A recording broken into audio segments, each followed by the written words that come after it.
그 주최로 모임 가운데 오늘 집회에 인도를 하러 가셨습니다.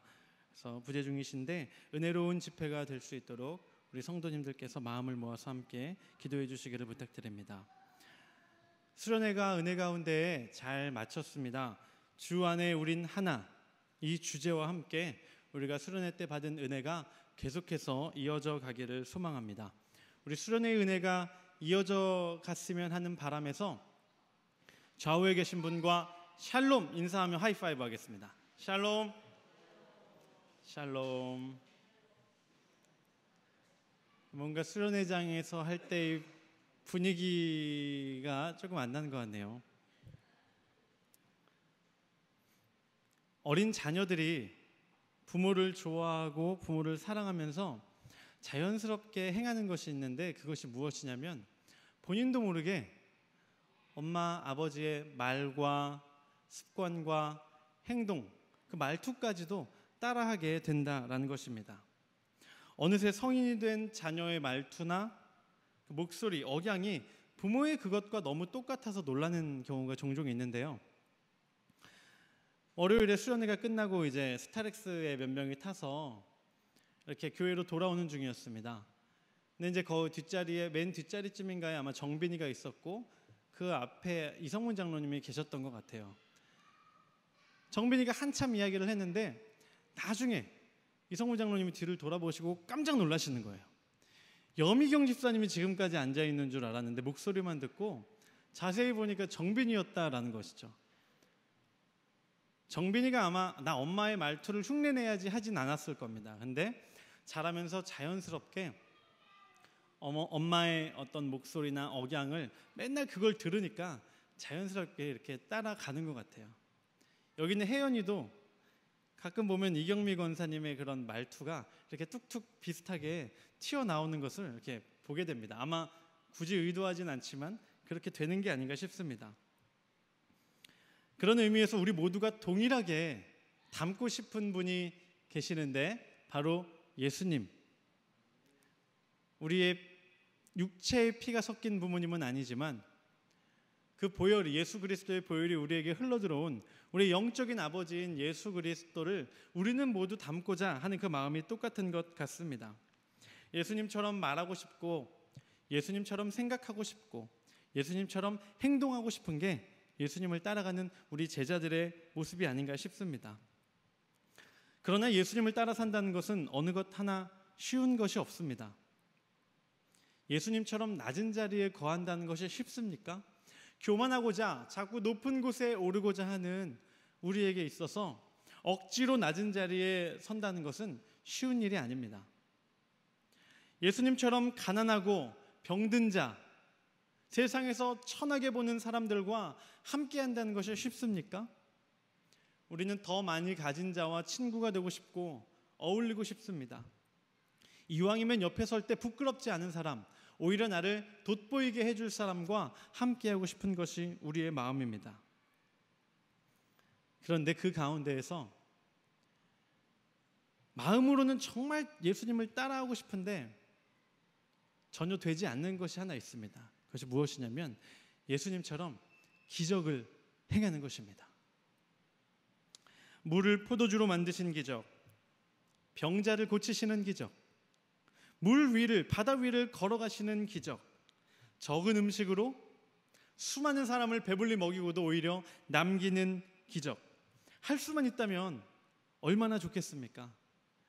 예수님이 없다, 종교는 가짜다라고 말하는 수많은 사람들에게 보란듯이 그들의 코를 납작하게 해줄 수 있는 기적 아닙니까? 저 역시 그렇게 기도한 적이 부끄럽지만 많이 있습니다. 하나님, 다른 사람을 치유하는 그 기적의 능력을 저에게 허락해 주시면 제 예수님의 이름을 증거하는 데에만 쓸게요. 다른 데 제 욕심을 위해서는 하나도 안 쓰겠습니다. 저에게 그 기적의 능력을 허락하여 주시옵소서 기도했던 적이 정말 많습니다. 저뿐이 아닐 거라고 생각합니다. 아마 비슷한 마음을 가지셨던 분들이 많지 않을까. 오늘은 이 예수님의 기적이라는 제목으로 말씀을 함께 나누도록 하겠습니다. 이 날도 여느 날과 다름없는 날이었습니다. 예수님께서 걸어가시고 예수님의 바로 측근 제자들이 뒤에서 쫓아오고 수많은 무리들이 그 예수님을 따라가고 있는 상황이었습니다. 그런데 저 앞에 누가 있었느냐? 날 때부터 앞을 보지 못하는 맹인이 있었습니다. 그 맹인을 보고 제자들이 물어보죠. 예수님, 저 사람은 맹인으로 태어났는데 그것은 저 사람의 죄 때문인가요? 아니면 저 사람의 부모의 죄 때문인가요? 예수님께서는 그것은 저 사람의 죄도 저 사람의 부모의 죄 때문도 아니다. 하나님이 그를 통해 자신의 일을 나타내고자 하심이라 라고 말씀하시고는 흙에 침을 뱉어 진흙을 이겨서 그의 눈에 바르시고 실로암 못에 가서 씻으라 말씀하시죠. 예수님의 명령대로 가서 실로암 못에 가서 그가 눈을 씻으니까 그가 밝은 눈이 되어 앞을 보게 되는 기적을 오늘 본문이 전하고 있습니다. 예수님께서 맹인의 눈을 고치신 이 이야기, 실로암이라는 찬양을 비롯해서 아마 수십 번, 수백 번도 더 우리 은재교회 성도님들이 들으셨던 기적이 아닐까 싶습니다. 그런데 이 말씀을, 오늘의 본문을 잘 살펴보면 예수님을 제외한 제자들의 머릿속에 들어있는 하나의 고정관념을 볼 수가 있습니다. 그것은 바로 인과응보 사상입니다. 인과응보란 것이 무엇입니까? 원인에 따라 결과가 있다라는 것이죠. 이것은 자연스럽게 어떻게 생각이 발전되냐면 어떤 사람이 좋은 행실을 하면 복을 받을 것이고 어떤 사람이 나쁜 행실을 하면 벌을 받을 것이다 라는 것으로 흘러가게 됩니다. 이 인과응보 사상은 구약시대에도 아주 당연스럽게 받아들여지던 사상이었고요. 예수님이 활동하시던 신약시대에도 많은 사람들이 자연스럽게 받아들이던 생각입니다. 근데 이 생각에는 하나의 맹점, 하나의 위험한 점이 하나 있습니다. 그것이 무엇이냐면 이 인과응보라는 사상을 너무도 당연스럽게 생각하다 보니까 거꾸로 결과를 보고 원인을 추론하는 것이죠. 저 사람은 지금 벌을 받고 있는 중이니까 아마 분명히 반드시 죄를 지었을 것이다. 저 사람이 지금 다른 사람보다 불행한 환경에 있는 것은 다른 이유 때문이 아니라 인과응보 사상에 의하면 이 사람은 죄를 지었기 때문에 지금 벌을 받고 있는 것이다 라면서 원인을 보고 결과를 바라보는 게 아니라 결과를 바라보고 거꾸로 원인을 마음대로 추측하게 된다라는 것입니다. 우리라고 해서 다릅니까? 우리도 비슷하지 않나요? 어떤 사람이 삶에서 넘어졌을 때 에휴, 그렇게 살더니 저렇게 될 줄 알았어. 일이 잘 풀리지 않는 사람을 보면서 그 사람이 어떻게 살아왔는지 하나도 알지 못하지만 아유, 어떻게 살았길래 혀를 끌끌 차게 되는 사람들을 주변에서 보신 적이 있지 않으십니까? 오늘 본문도 마찬가지입니다. 날 때부터 맹인이었던 이 사람은 당시를 살아가던 모든 사람들에게 있어서 이 사람은 분명 죄인이었습니다. 죄 때문에 앞을 못 보는 것이 확실했습니다. 지금이야 유전적인 요인, 병적인 요인, 어떤 외적인 요인으로 그 사람이 앞을 보지 못하는 이유를 우리가 알 수 있지만 당시엔 어떻습니까? 날 때부터 앞을 보지 못하는 끔찍한 병을 안고 태어났다는 것은 저 사람이 그 보여지는 것보다 훨씬 더 끔찍한 죄를 지었기 때문이다 라고 모든 사람들이 생각했다라는 것입니다. 심지어 제자들도 그랬습니다. 예수님, 그래서 이렇게 물어보죠. 예수님께 저 사람이 앞을 보지 못하는데 도대체 무슨 이유 때문입니까? 물어보는 것이 아닙니다. 예수님, 저 사람이 앞을 보지 못하는데 부모의 죄 때문입니까? 저 사람의 죄 때문입니까? 그 질문엔 어떤 선의가 깔려 있습니까? 저 사람이 앞을 보지 못하는 것을 보니 누군가가 죄를 지은 것은 100% 확실한데 예수님, 도대체 누구의 죄입니까? 부모의 죄입니까? 저 사람 본인의 죄입니까? 그러나 예수님은 제자들이 물어본 그 맹인의 부모라는 두 개의 답안지에서 답을 선택하지 아니하십니다. 그런 인과응보적인 사고와는 다른 답을 예수님께서는 주시는데 오늘 보면 3절을 우리가 한번 함께 읽어보도록 하겠습니다. 9장 3절을 우리 함께 큰 소리로 합독하도록 하겠습니다. 예수께서 대답하시되 이 사람이나 그 부모의 죄로 인한 것이 아니라. 아멘. 제자들은 죄라는 원인 때문에 그가 앞을 보지 못하는 결과가 있다라고 생각했는데 예수님은 어떻게 하셨습니까? 그것을 결과로 보지 아니하셨다는 겁니다. 과정으로 보고 계시다는 겁니다. 그가 앞을 보지 못하는 것은 죄로 인한 결과가 아니라 하나님께서 일하시기 위한 그 과정 가운데 있는 것이다. 이렇게 말씀하시고 진흙과 실로암을 통해서 그의 눈을 뜨게 해주는 기적을 보여주십니다. 오늘날에도 이 기적이 계속되면 얼마나 좋겠습니까? 그러나 이 기적을 행하신 예수님은, 그 능력의 예수님은 2000년 전에 하늘로 승천하셨고 그 이후로 이 땅의 기적은 조금씩 사라져서 지금은 기적을 경험하기 어려운 세대를 살아가고 있습니다. 예수님을 따라 살아가는 수십억 명의 크리스찬이 지금도 이 땅 가운데 살아가고 있지만 예수님이 보여주셨던 과거의 그 놀라운 기적은 침묵하고 있는 것처럼 보여집니다.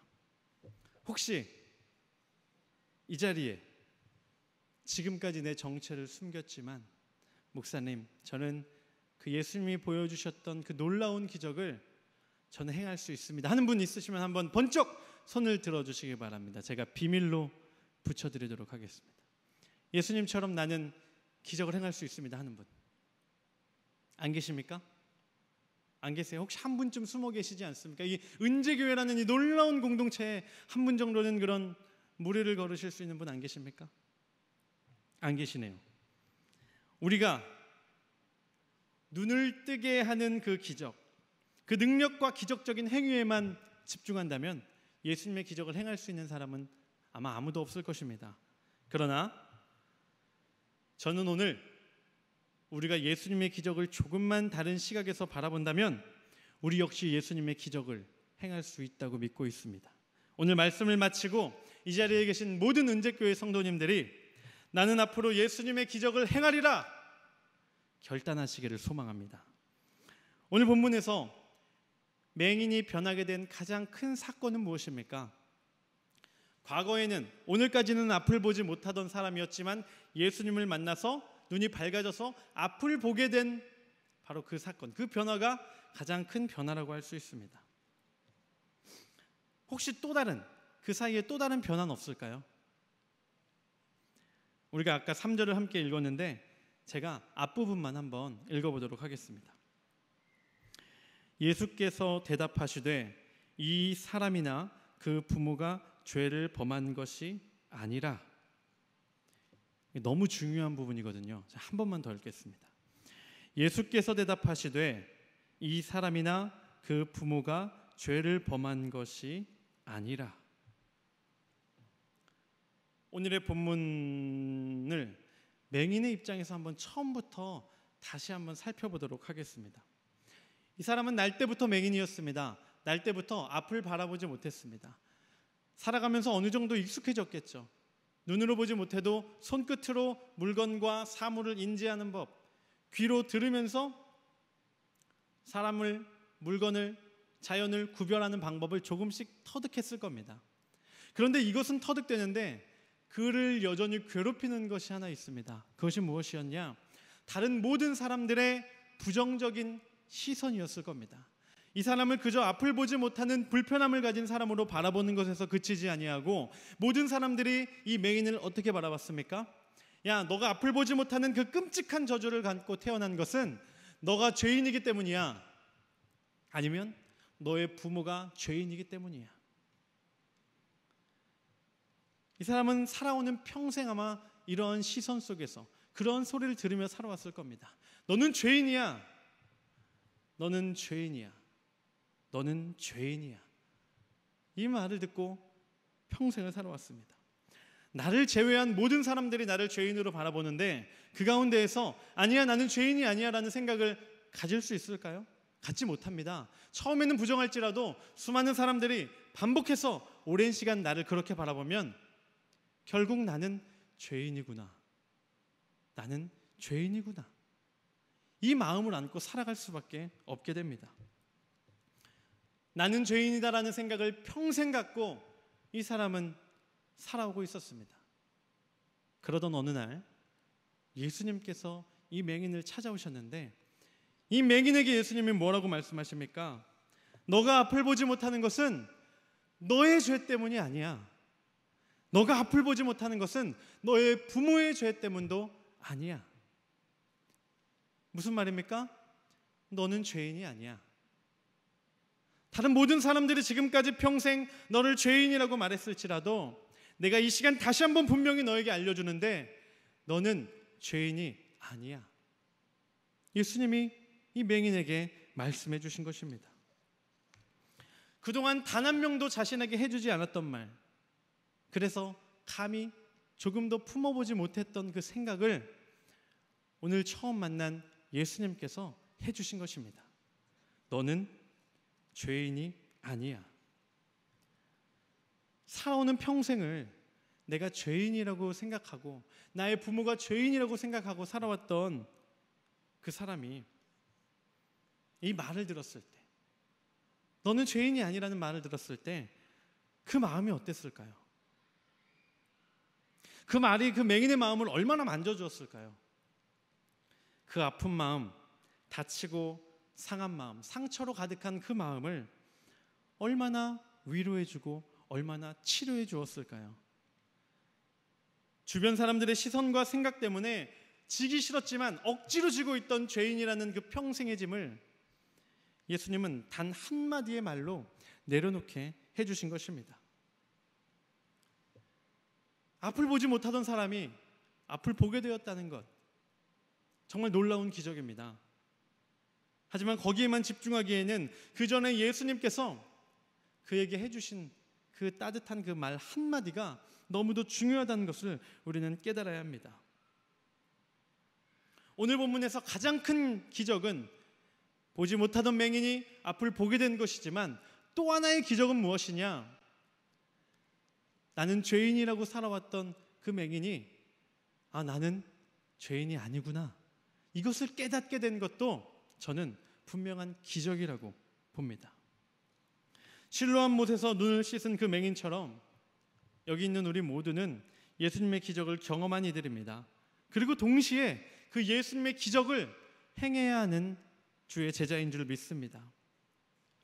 모두가 관심 갖지 않는 사람은 누구도 관심 갖지 않습니다. 저 사람도 바라보지 않고 이 사람도 바라보지 않으면 나도 그곳을 굳이 바라보려 하지 않습니다.